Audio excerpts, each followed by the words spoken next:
the guilt trip that many parents were placed under was, would you rather have a living son or a dead daughter?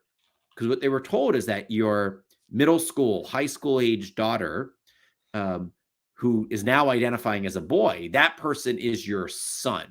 And so are you going to accept your son and have a living son, or are you going to, quote, reject them and then have a dead daughter?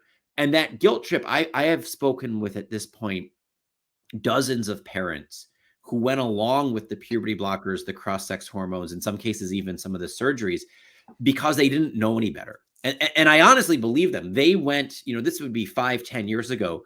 They took their struggling adolescent to, the leading hospital in their state, right? The academic university, medical school. They saw the person in the white lab coat who was the gender expert.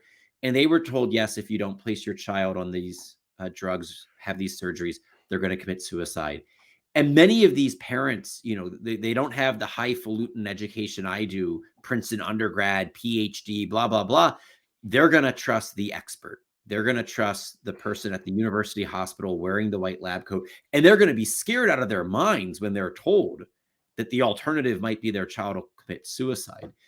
We're now at a place, 5-10 years later, where more and more parents now know that that's not true, because more and more media outlets like yours, like Tucker, like Fox in general, even some of the mainstream media outlets are now actually saying that it's no longer all of the evidence is on one side. I mean, you've now seen both the Atlantic Monthly and the New York Times say that there's a valid debate here. They're covering what's happening in Europe as they're, walking back the Dutch protocol.